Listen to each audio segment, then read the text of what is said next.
estudyante ng sariling paaralan. Isang nangungunang tao ang nagmula sa pipitsuging paaralang ito. Hindi rin madali para sa mga teknikal na tao. Hindi ko napansin dati. Pero napansin ko na ngayon. Dapat itong unahin. Sa pagkakataong ito sa paggawaan, nag-a-assemble ka na ng pangalawang asong mekanikal. Habang nag-a-assemble ka, nakikinig ka sa prompt tone. Sa loob lamang ng 1 oras, umabot na naman sa 300 ang halaga ng pagkabigla. At patuloy pa rin itong tumataas. Ang ideya ng paggamit ng asong mekanikal para maghatid ng pagkain ay napakaganda. Sa sandaling ito, narinig mo ang katok sa pinto. Paglingon mo, nakita mo si Direktor Zhu na nakatayo sa harap ng pinto. Lumapit siya at tumingin sa hindi pa tapos na asong mekanikal sa iyong kamay. Hindi niya sinasadyang nanlaki ang mga mata. Dagdag isa sa halaga ng pagkabigla. Hindi mo maiwasang tingnan si Direktor Zhu. Hindi naman. Anong nakakagulat dito? Walang kaplastikan. Ngayon nakita kitang ganito. Ang pag-assemble ng asong mekanikal ay talagang nakakagulat. Bagamat kumbinsido na akong ikaw ang nag-develop ng asong mekanikal. Pero nakakagulat pa ring makita ang proseso mismo. Sinubukan ni Direktor Zhu na ilayo ang kanyang tingin sa hindi pa tapos na asong mekanikal. May pera ka pa ba? Kapag nagawa na ito, halos wala na. Para saan kapag tapos na? Para maghatid ng pagkain. Kunin mo rin ang paghahatid ng pagkain sa dormitoryo ng mga babae. Mas malaki ang kita kaysa sa dormitoryo ng mga lalaki. Tumahimik si Direktor Zhu. Gumastos ng malaking pera para gumawa ng asong mekanikal at pagkatapos ay maghatid ng pagkain. Okay lang kung malaking kumpanya. Ikaw gumagawa nito ng mag-isa. Gaano katagal bago mabawi ang puhunan sa 5 sentimos bawat isa? Parang makitid ang pananaw. Nagtataka kang tumingin kay Direktor Zhu. Nagtanong kung bakit kanya pinatawag.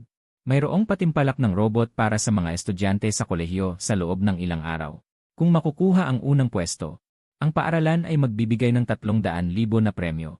At lahat ng gastusin sa panahon ng kompetisyon ay sasagutin ng paaralan. Kapag nanalo, nagliwanag ang iyong mga mata nang marinig ang huling pangungusap. Kung ikukumpara sa 300,000 na premyo, agad kang sumang-ayon na sumali sa kompetisyon. Ngunit mayroon pang ibang mga grupo sa loob ng paaralan. Hindi sila sang-ayon na mapalitan. Kung kaya mong makipaglaban sa kanila bukas. Kung mananalo ka, ikaw ang magdadala sa paaralan natin sa kompetisyon. Ay, may isa pa. Gusto ni Professor Shen na makipag-usap sa iyo tungkol sa teknolohiya. Hindi ko kilala. Ayoko. Yumuko ka at nagpatuloy sa pag-assemble. Hindi na nangulit pa si Direktor Zhu nang makita kang abala. Tahimik na lang siyang umalis. Pagkalabas ng workshop, dahan-dahang huminga ng malalim si Direktor Zhu. Tinawagan ng dekano at ipinaliwanag ang sitwasyon. Nakakagulat na. Alam niyang ikaw ang inaasahan ng paaralan. Kung mapapaboran ka niya, posibleng umangat pa ang kanyang posisyon bilang dekano. Kampiyon sa pambansang kompetisyon para sa mga estudyante sa kolehiyo. Magpapabango sa pangalan ng paaralan. Ngunit kung ang mekanikal na aso na ito ay lumitaw sa kompetisyon, mas lalong sisikat ang paaralan sa buong bansa. Hindi imposible na maging tanyag ang paaralan. Sa mga oras na ito, ikaw ay abala sa paggawa sa workshop ng ilang oras. 80% pa lang tapos ang pangalawang robot na aso. Nagpasya kang lumabas muli at kumita ng pera. Kumuha ka ng isang tumpok ng malikhaing maikling video mula sa workshop.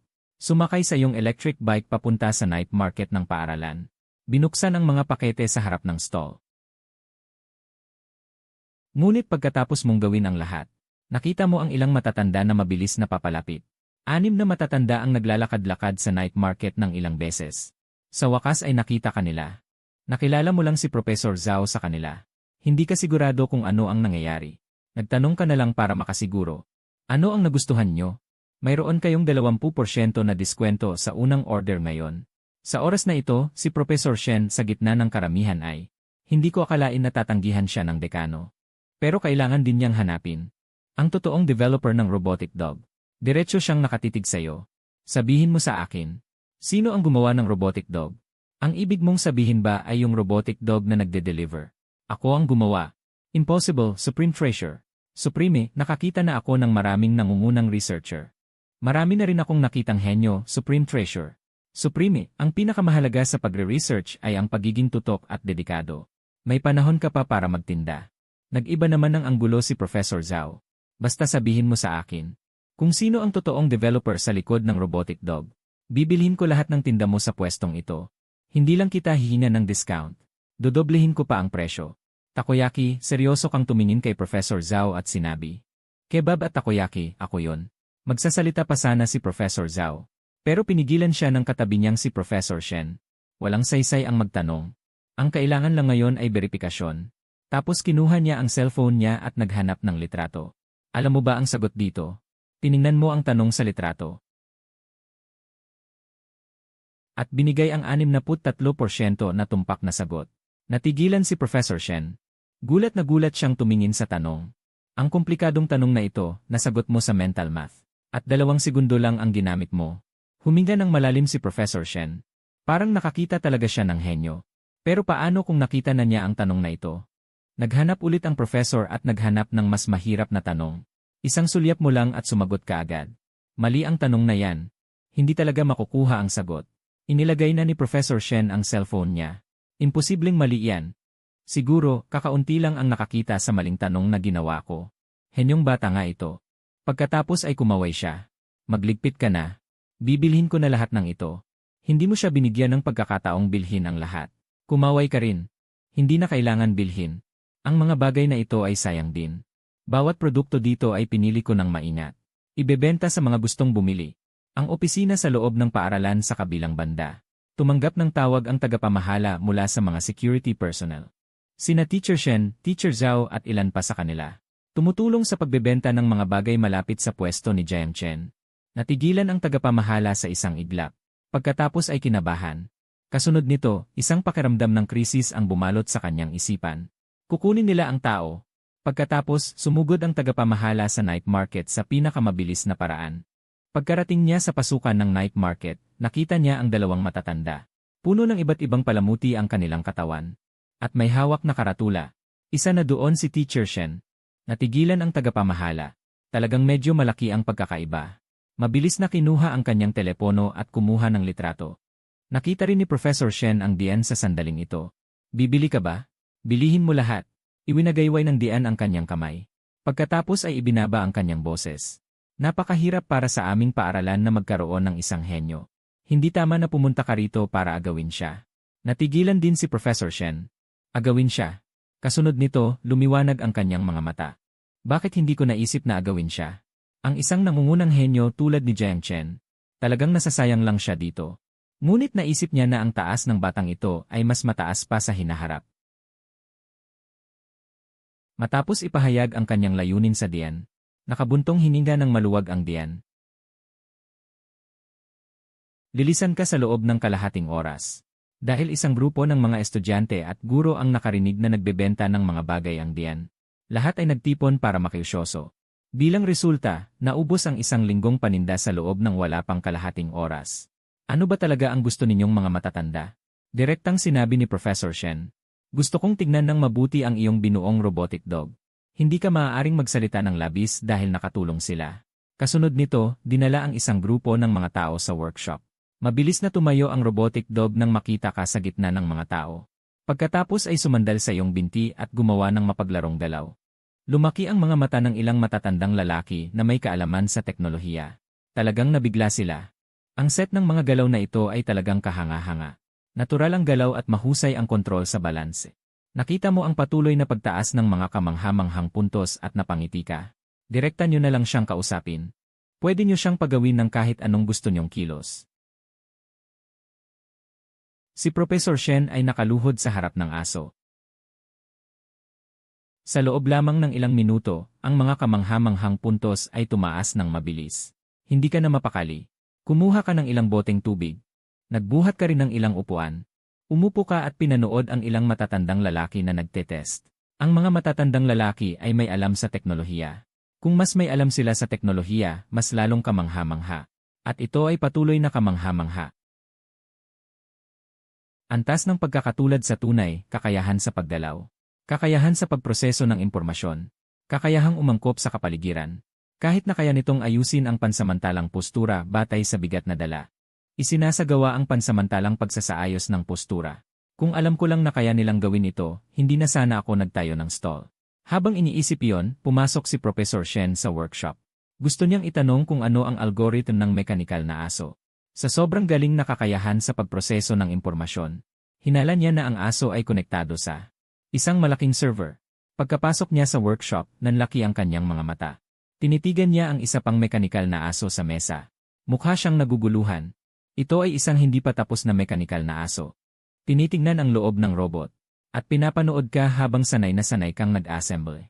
Namanhid ang buo niyang katawan. Puro manu-manong pag-assemble ng mga eksaktong piyesa. Puro gawa ng kamay. Ang buong proseso ay tuloy-tuloy. Walang pag-aalinlangan na pinuputol ang iba't ibang sukat. Ang 3-axis machine tool ay dati-rati pang maayos. Ngunit ngayon, mabagal ang bilis ng pagproseso.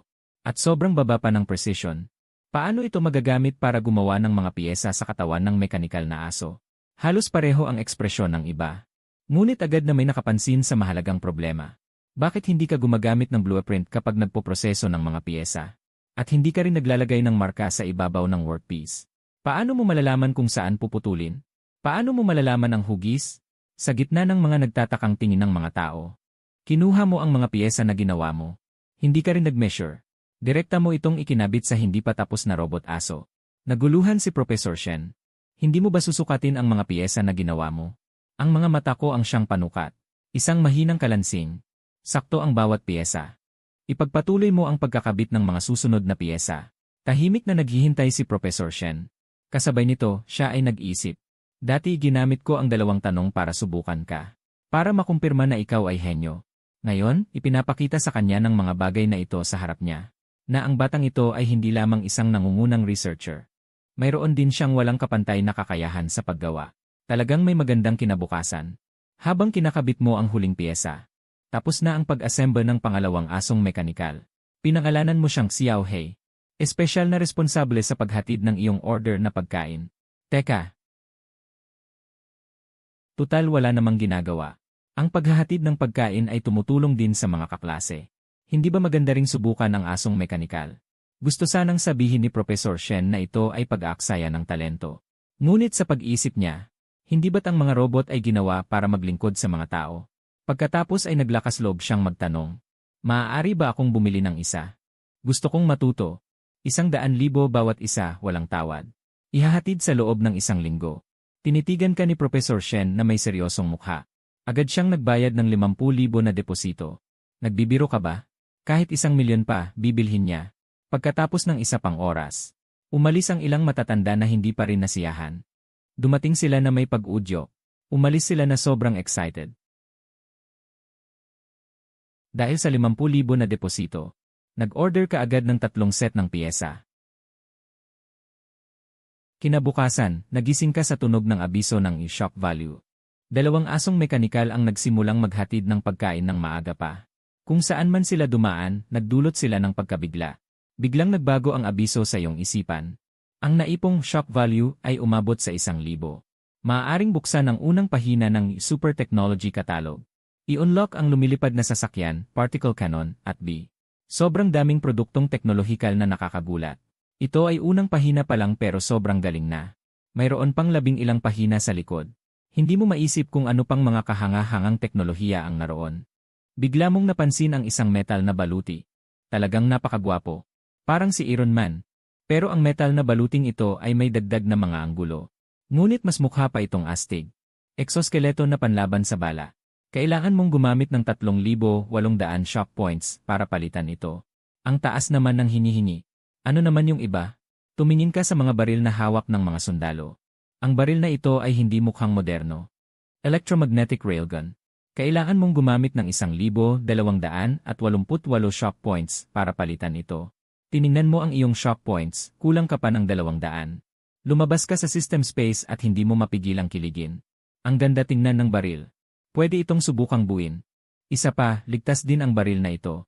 Mukha itong laruan. Kung gagawin ito, walang masyadong panganib. Pero kailangan ko munang mag-ayos ng gamit. Kadalasan, ang ganitong mga kompetisyon ay nilalahukan ng mga grupo. Ang ilang magagandang paaralan ay mayroong ilang mga grupo. Komplikado rin ang iyong proyekto. Hindi ito paggawa ng mga robot para maglaban, kundi pagsasagawa ng komprehensibong pagtatasa ng puntos. Dagdag pa, para sa iba't ibang mga produkto. Magkakaroon din ng iba't ibang paraan ng pagsubok. Halimbawa, ang pinakasikat na mechanical dog ngayon. Magkakaroon ng mga pagtatanghal na lumalagpas sa mga hadlang. Para sa iyo, wala talaga itong hamon. Ang tanging inaasahan mo ay sana maraming tao sa lugar. Para makapagbigay ng mas maraming shock points. Ang dami ng nasa unang pahina ng Super Technology Blueprint. Gusto mo silang lahat. Ipinagpatuloy mo ang pag-assemble ng robot dog. Tungkol naman sa participating team ng paaralang ito, matagal na silang sumuko. Ibinigay nila ang pagkakataon sa iyo na naging sikat nitong mga nakaraang araw. Hanggang hating gabi ka nagtrabaho at natulog ka pa rin sa workshop. Kinabukasan ng umaga.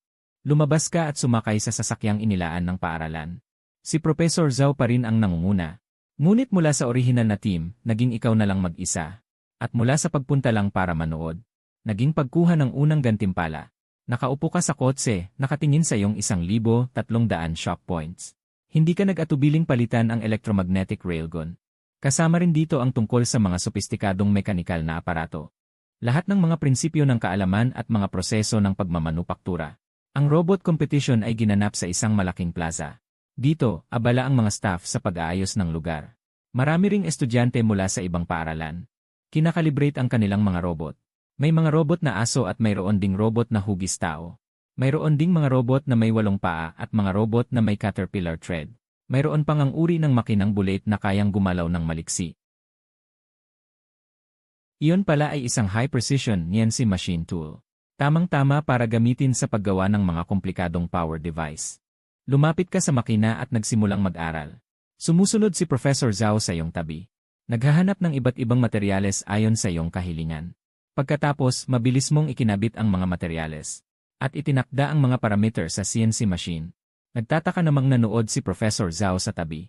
Nagsimula na. Walang anumang blueprint. Anong klaseng utak ito? Pwedeng tandaan ang hugis.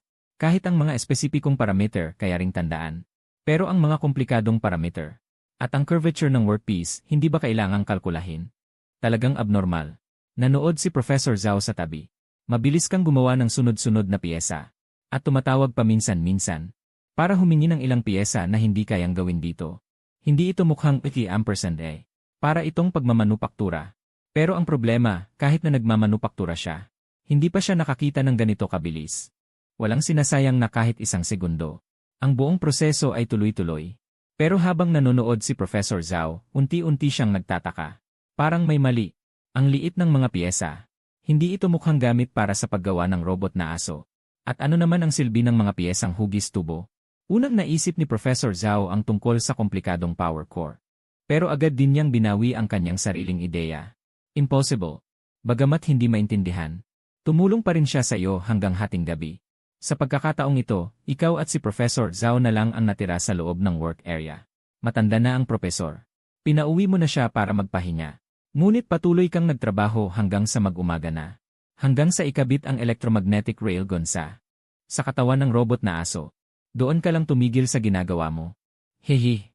Panahon na para bigyan ang lahat ng tao sa lugar ng isang bagay na mas nakakagulat. Tutal, maraming tao ang nanonood ng kompetisyon ngayon. Karamihan ay mga eksperto sa teknolohiya. Pumasok si Professor Zhao sa laboratorio at nakita kang abala pa rin. Hindi niya maiwasang humanga sa masiglang enerhiya ng mga kabataan. Pagkatapos, naglabas siya ng isang set ng damit. Ito ang uniforme na pansamantalang ipinagawa ng paaralan. Magpalit ka na para maghanda sa pagsali. Nagulat ka. Kailan pa nagkaroon ng uniforme ang paaralan? Wala talaga. Pansamantala itong ginawa. Binuksan mo ang uniforme at napailing. Nakalagay sa harap at likod ang logo na mas malaki pa sa gilingang bato. Talagang gustong sumikat ng paaralan, nag-iisip ng kung ano-ano. Nagbihis ka at nagtanong kung ano ang proseso ng kompetisyon. Una, bubunot ng numero. Aakyat sa entablado ayon sa pagkakasunod-sunod para ipakita ang performance ng robot. May mga hurado sa ibaba na magbibigay ng marka batay sa performance ng robot.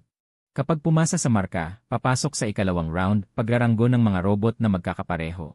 Huwag kang kabahan. Pagkatapos bumunot, dalhin lang ang aso sa entablado para ipakilala at ipakita. Sa pagkakataong ito, natuwa ka. Ang patakarang ito ay lubhang kapaki-pakinabang sayo. Sa sandaling lumabas ang robot na aso, siguradong magugulat ang lahat. Sa panahong iyon, makakaani ka ng maraming halaga ng pagkabigla. Habang nagsasalita, tumunog ang broadcast. Umakyat sa entablado ang host para magbigay ng panimulang salita. Maraming tao sa ibaba ng entablado. May mga hurado at sundalo sa harapan. Sa likod ay mga estudyante ng kolehiyo. Mga tauhan ng kumpanya at mga taong nanonood.